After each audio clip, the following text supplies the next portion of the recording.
నేటి ఆత్మీయ మన్నా ప్రభునామంలో అందరికీ వందనాలండి. వాక్యం చూసుకుందాం రండి. యోబు గ్రంథము 37వ అధ్యాయము 5వ వచనము. మనము గ్రహింపలేని గొప్ప కార్యములను ఆయన చేయును. మనము ఊహించలేని గొప్ప కార్యములు అంటే ఆశ్చర్య కార్యములను ప్రభు చేస్తారు. యోబు ఊజు దేశస్థుడు మరియు తూర్పు దేశపు జనులందరిలో అతడే గొప్పవాడు. అంతేకాదు అతడు యథార్థవర్తనుడు, దేవుని యందు భయభక్తులు కలిగినవాడు. కానీ తాను కలిగి ఉన్న సంపదనంతటిని, సంతానాన్ని కూడా కోల్పోయాడు.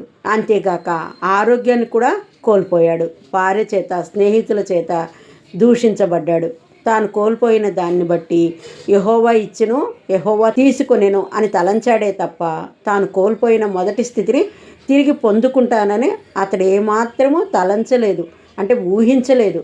కానీ యోబు గ్రంథం 42వ అధ్యాయం 10వ వచనములో యోబునకు పూర్వము కలిగిన దానికంటే రెండంతలు అధికముగా యెహోవా అతనికి దయచేసెను. అలాగే పతనమైపోతున్న లేదా పడిపోతున్న వారి జీవితాలలో సైతం ప్రభువు గ్రహింపలేని అద్భుత కార్యములను చేయగలవాడు. ఏశావు యాకోబు అన్నదమ్ములు కాగా ఏశావు జ్యేష్ఠుడిగా ఉండగా తాను అలసిపోయి వచ్చినప్పుడు ఆకలిగా ఉన్నదని తమ్ముడిని ఆ యొక్క ఆహారం పెట్టమని చిక్కుడుకాయ కూరను గురించి అడిగినప్పుడు యాకోబు దురుద్దేశపూర్వకంగా తన యొక్క అన్న దగ్గర నుండి జ్యేష్ఠత్వాన్ని లాగేసుకుని తనకు ఆ కూర పెట్టడం జరిగింది.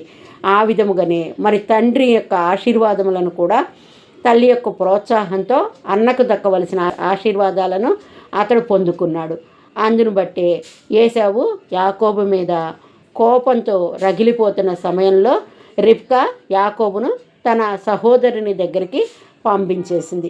మరి ఎన్నో సంవత్సరముల తర్వాత తిరిగి వస్తున్న యాకోబు ఏశావు తన బిడ్డలను, తన భార్యలను ఏ విధంగా వాళ్ళని రిసీవ్ చేసుకుంటాడు అనే విషయం గురించి భయం కలిగిన వాడిగా ఉన్నాడు.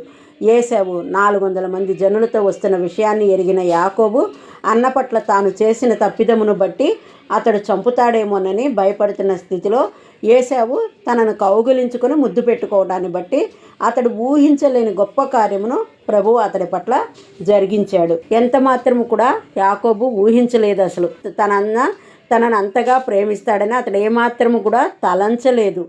ఎలోహేయి ఇజ్రాయెల్ అనగా ఇజ్రాయేలుల దేవుడే దేవుడు. ఆయనే ఊహించలేని, గ్రహించలేని గొప్ప కార్యములను చేయగలవాడు. ప్రభువా, నన్ను జ్ఞాపకం చేసుకో, ఈ ఇంటిలో నుండి అనగా బందీ గృహము నుండి నన్ను బయటికి రప్పించు, నా కట్లను తెంపివేయి, అంత మాత్రమే కాదు నీవు నా ఇంటికి అధికారివై ఉండు అని ప్రార్థించినట్లయితే నీ పట్ల గొప్ప కార్యములు చేసి నీవు ఎలాంటి శ్రమల గుండా వెడుతున్నప్పటికీ నీ కట్లను తెంపి నీవు బంధింపబడిన స్థితి నుండి నిన్ను విడిపిస్తాడు. అంతేకాకుండా నీవు ఆహ్వానించినట్లుగా నీ ఇంటికి అధికారిగా ఉండగల గొప్ప అద్భుతకరుడు మనము విశ్వసిస్తున్న మన దేవుడు. మనిషిని సృష్టించినది సృష్టికర్త, సర్వశక్తి గల దేవుడు. కావున మనిషికి వచ్చే ప్రతి సమస్యను ఆయన తీర్చగలవాడు. నీవు నీ అనారోగ్యాన్ని బట్టి, నీకున్న ఆర్థిక సమస్యలను బట్టి, నీవు కలిగి ఉన్న కుటుంబ సమస్యలను బట్టి దుఃఖపడుతున్నావా? మన ప్రతి సమస్యను ఆయనకు ప్రార్థన ద్వారా చెప్పుకున్నట్లయితే, విన్నవించుకున్నట్లయితే మన ప్రతి సమస్యను తీర్చగలవాడు ఆయన. బైబిల్ నందు ఎవరైనా ఏదైనా సమస్య కలిగి యేసయ్య దగ్గరకు వచ్చి వారి సమస్య చెప్పినప్పుడు సర్వశక్తిమంతుడైన ప్రభువు వెంటనే వారికి జవాబు ఇచ్చినట్లుగా మనము చూస్తున్నాము. కాబట్టి యేసయ్యకు నీ సమస్యలను అప్పగించుకొని ఆయన వైపు చూడాలి. అప్పుడు ఆయన నీ సమస్యల నుండి నిన్ను విడిపించడమే కాకుండా నీవు ఊహించలేని, అంటే గ్రహించలేని గొప్ప కార్యములు నీ పక్షంగా చేయగలవానిగా ఉంటాడు. నీవు దాటలేని అగాధములను దాటింప చేయగలవాడు. మరియు నీ ముందున్న అడ్డుబండలను దొర్లింప చేయడమే కాకుండా నీ ముందున్న కొండలను సైతం ఎత్తి సముద్రంలో పడవేయగలవాడు. గొప్ప వాగ్దానముతో నిన్ను ఎదుర్కొని నిన్ను నడిపించగలవాడు ఆయన. కాబట్టి ఇట్టి వాగ్దానమును మనం స్వతంత్రించుకొని నూతన సంవత్సరంలో నూతన వాగ్దానముతో దేవుని విశ్వసించి ఆయన యందు నమ్మిక కలిగి అడుగుపెట్టడి వారముగా, ఆయన కార్యములను పొందుకొనడి వారముగా నిలుచుదుముగాక. ఆమెన్. హల్లెలూయా.